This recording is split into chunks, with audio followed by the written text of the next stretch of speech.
Hello guys, welcome back. In this episode of our Mpesa series, we're going to have a look at how we can be able to perform Mpesa STK Push, or basically what Safaricom refers to as Mpesa Express. So let us get started. As usual, let us first of all have a look at how our request is going to be, how we expect our synchronous response to be, and also how we expect our asynchronous response to be. All right, so let us start with the request. This is how the request should look like. All right, so as usual, let's format this a little bit.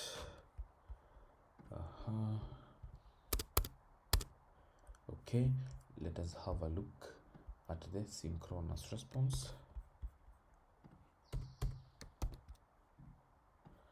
Format this a little bit.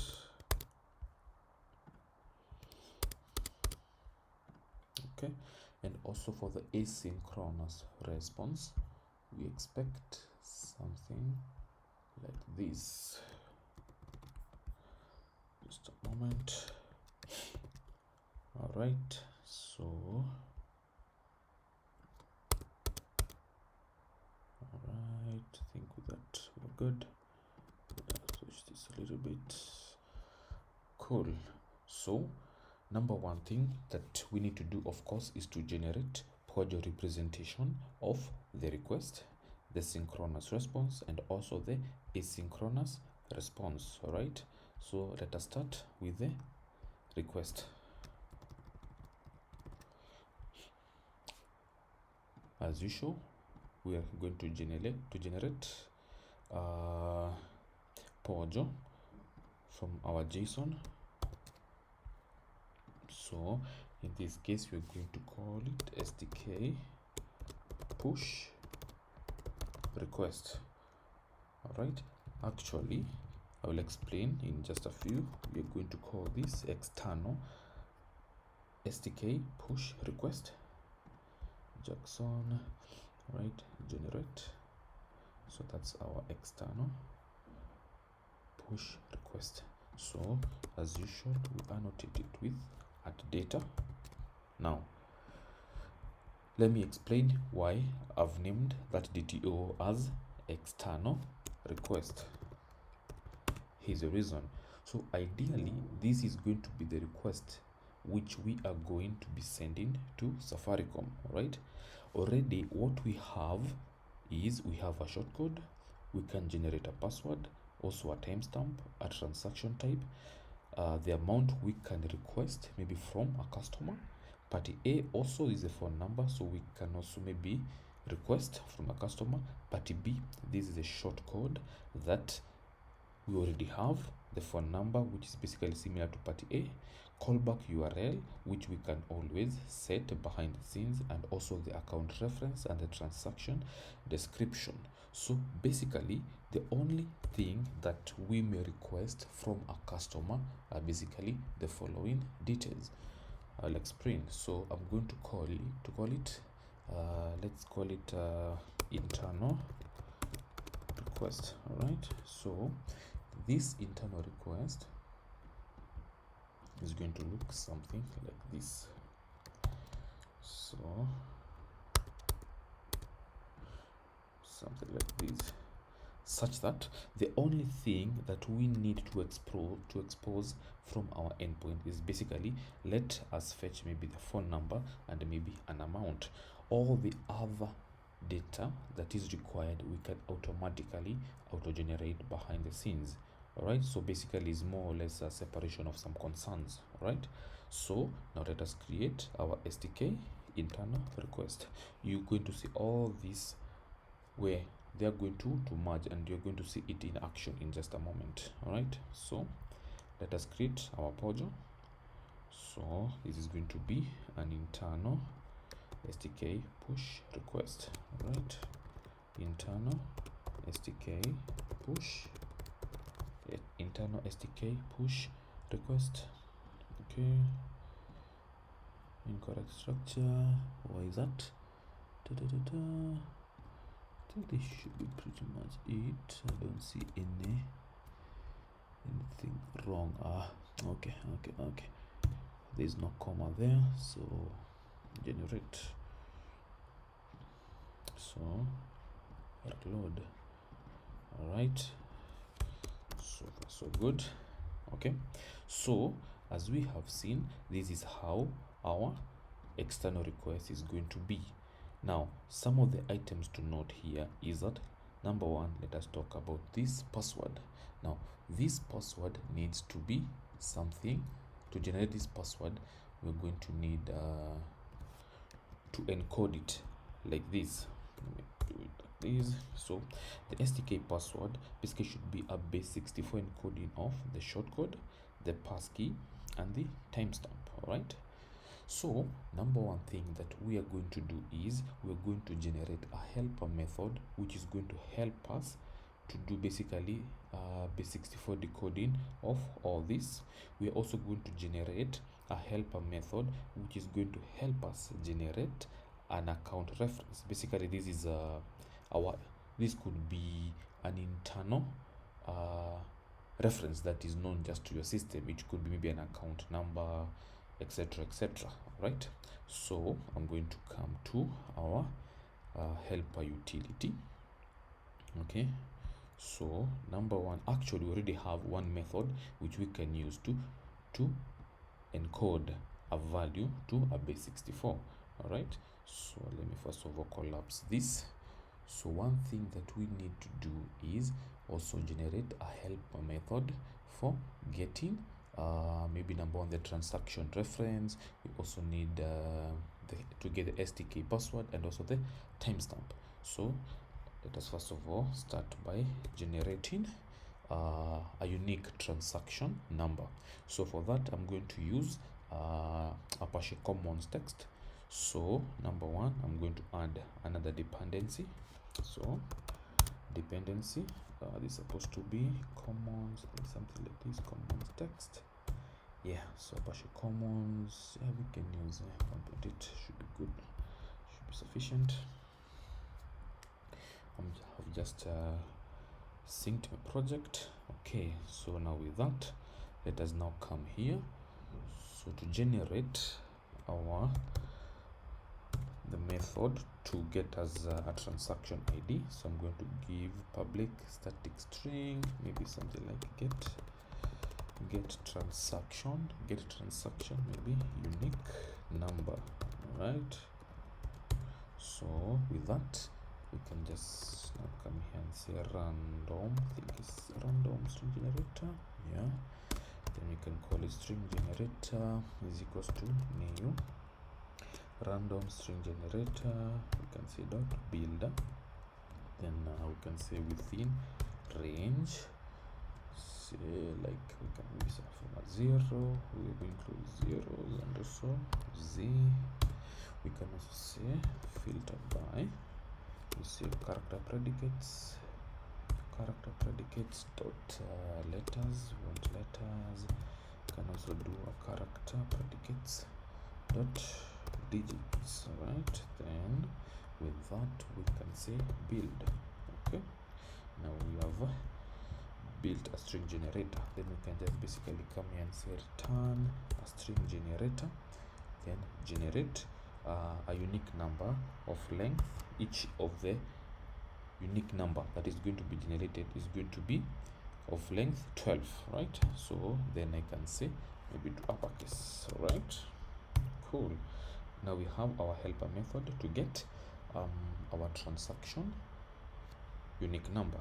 The other thing that we need to do is to get the STK push password. So we can come and do this public static string. We can call it get STK push password. All right. So with this, we're going to need a shortcode. Of course, we are also going to need a passkey. But the passkey, you can get it from the Daraja interface. So basically, once you've created your sandbox with Safaricom, you'll be able to get your passkey, which you can use to simulate the STK push. All right. So passkey. Then we also need a timestamp. All right, timestamp. So with this, we can basically say a string concatenated string is equals to, we can say ideally just supposed to be shortcode plus, we've said passkey plus the timestamp, right? So but now instead of using plus plus plus, we can basically just do a string dot format.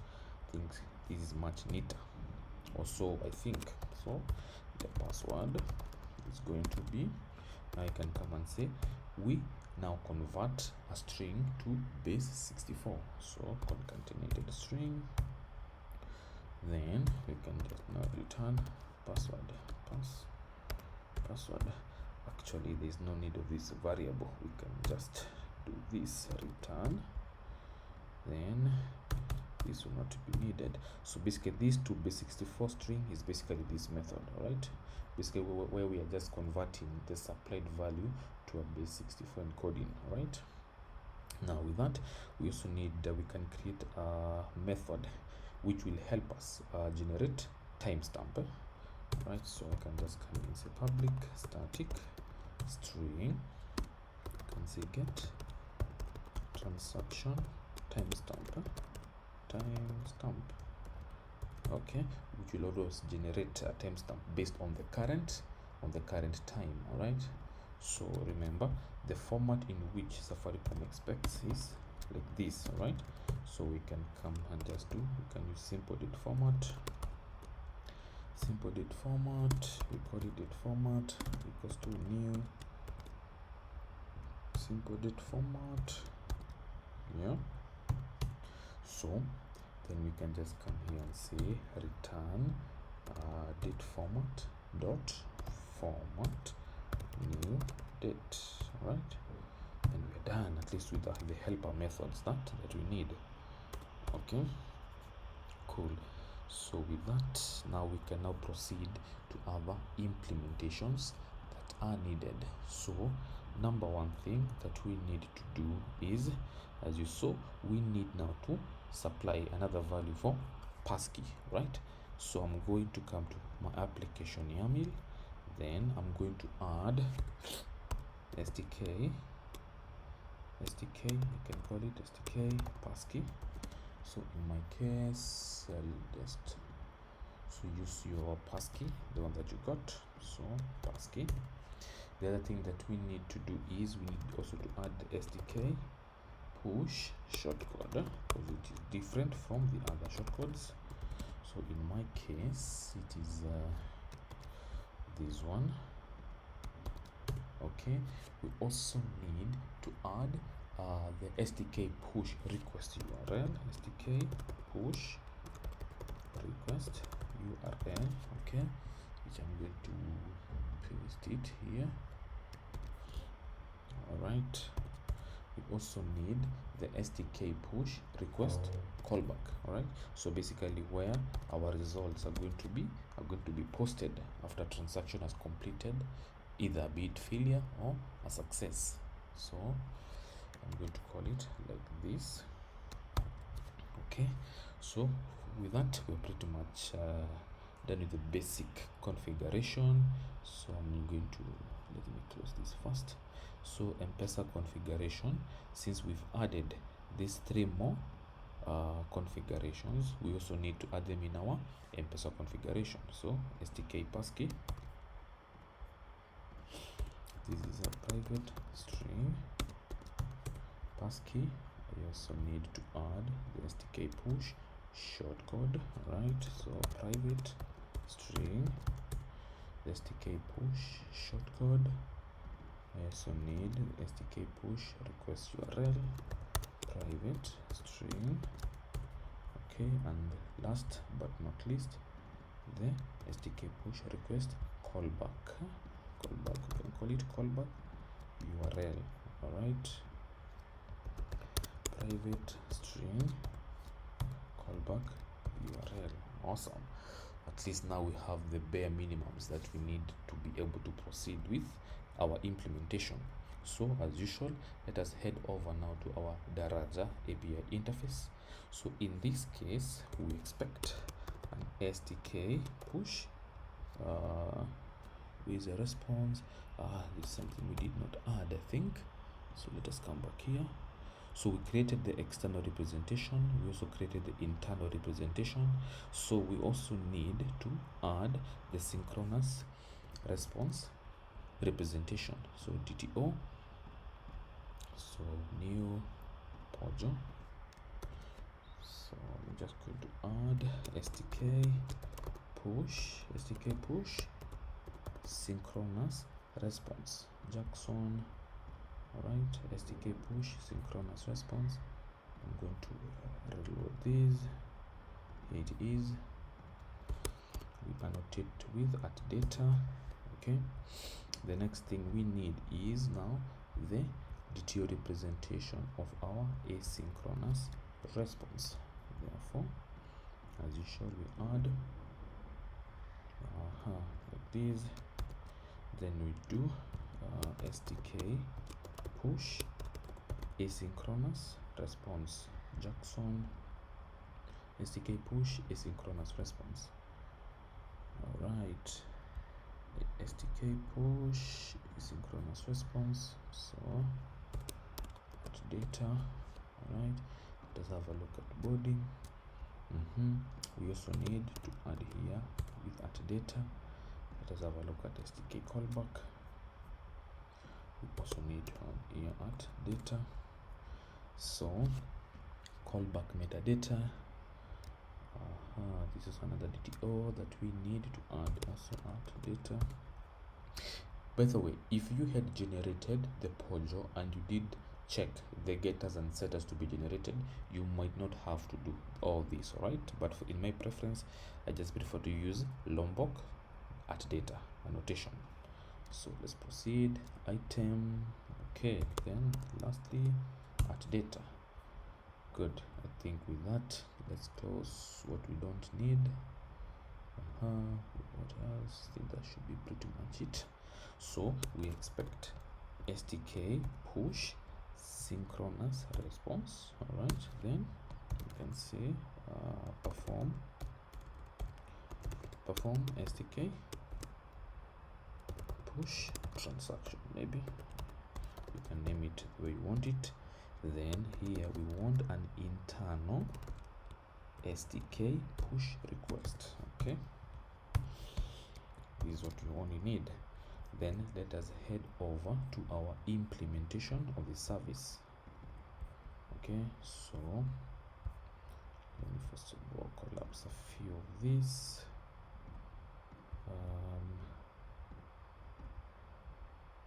Okay,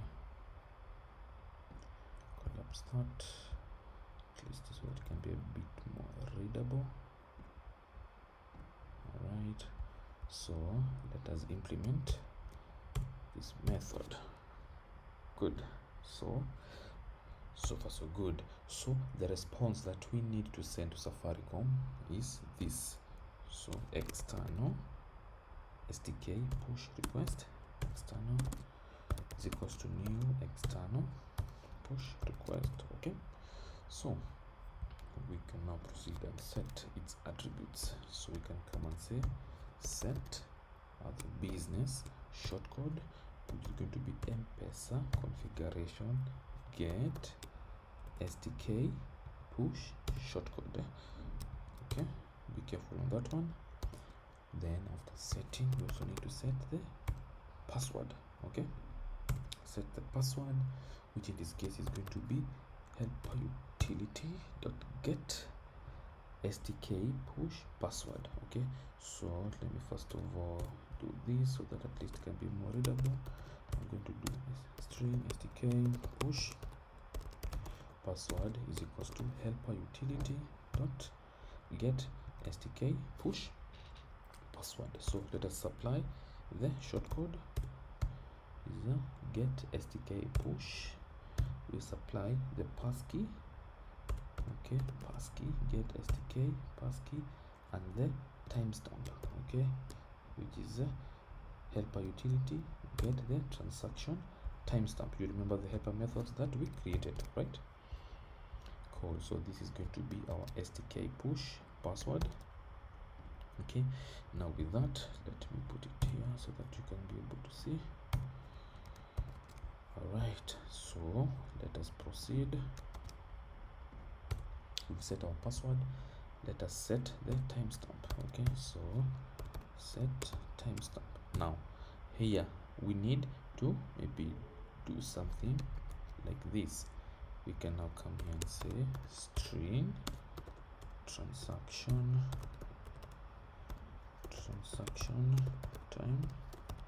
timestamp equals to that. Okay, then we're going to use it here and also here. All right, so let's proceed. We've set the timestamp, then we need to set the transaction type. So transaction type, basically this is going to be a customer pay bill online transaction. So I can just come and say I'm going to add it in the constants file, then I'm just going to say customer pay bill online, right? Pay bill online. Okay, so let us go to the constants. I can just even put it here, public static final string. Okay, like that. Pay bill online, which we put it here, pay bill online. Good. So now with that, we also need to set the amount. Okay, so set amount. So the amount is going to be now the internal STK get the amount. Okay, we also need to set party A. So basically party A is basically the phone number. Set party A, right? So party A again, internal dot get phone number. Okay, now we need to set party B. So party B is going to be the same as the STK push shortcode. So Mpesa configuration get STK push shortcode. Then we also need to set the phone number. Set phone number.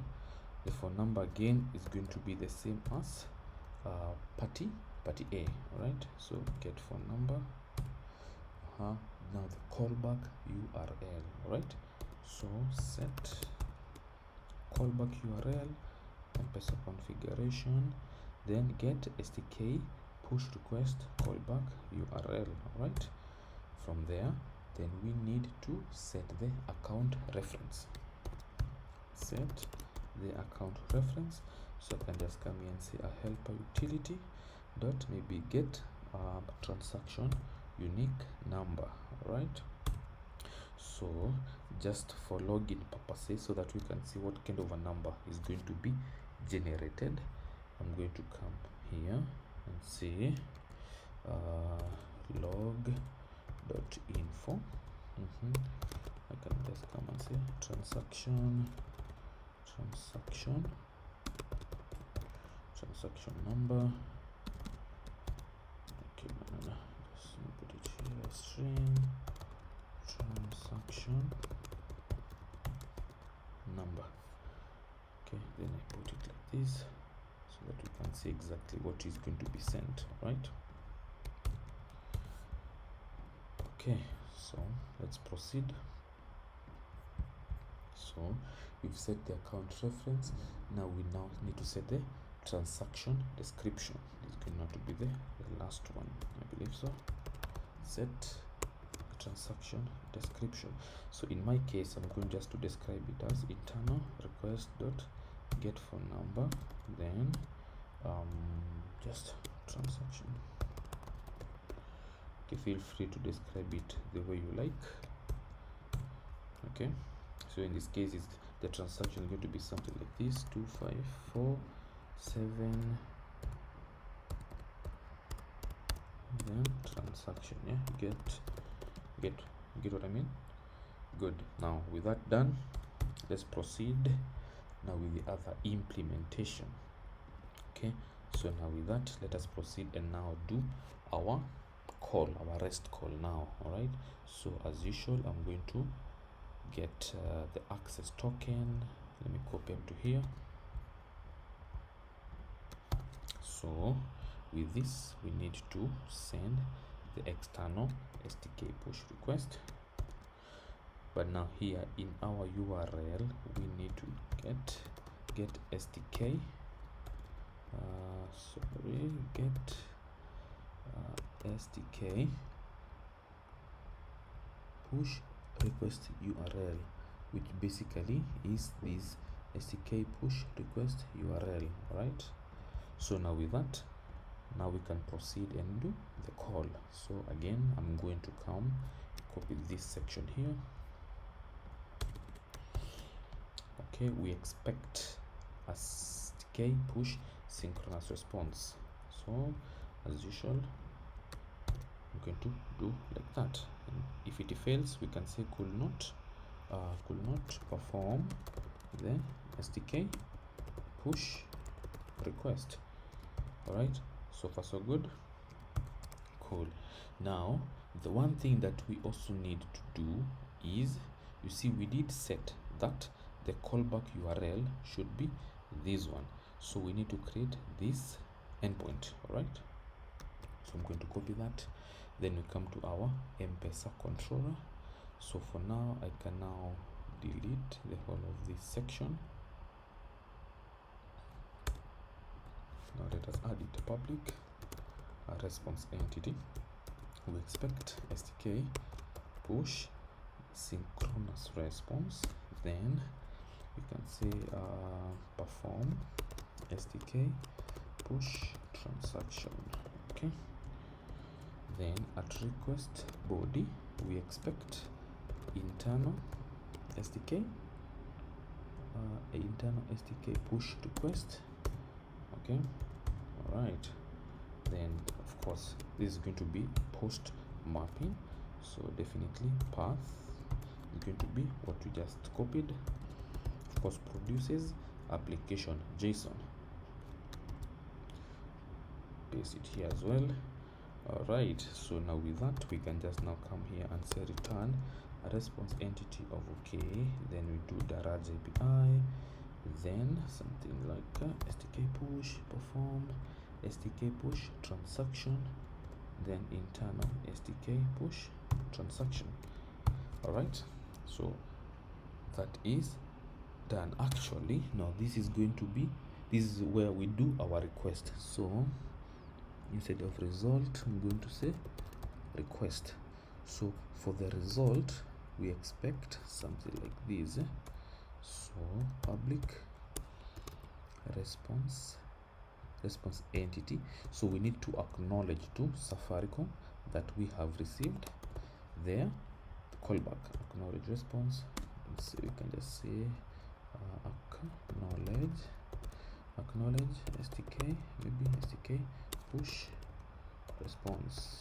Okay, something like that. Then of course here at request body, we expect STK push asynchronous response. Okay, then what we can do is log the result. Right, so STK push asynchronous response is going to be something like this. So log.info, I can just come and say object mapper, then write value as string, the STK push, okay, that we've received. So I'm just going to annotate the method. Is it something? Yes, so let me do this, annotate, snake throws, that's okay. So with that, then we can return a response entity of okay, then we acknowledge the response. All right, so this is going to be at post mapping. We said this, the path is going to be, let us have a look, STK transaction result. Okay, then this one produces application JSON. So like that. So just a quick recap. This endpoint STK transaction request is what we are going to invoke using Postman. The STK transaction result is what is going to be called by Mpesa when they have a callback that they want to return to us. All right, so now we can be able to proceed. Let's see if everything checks out as expected.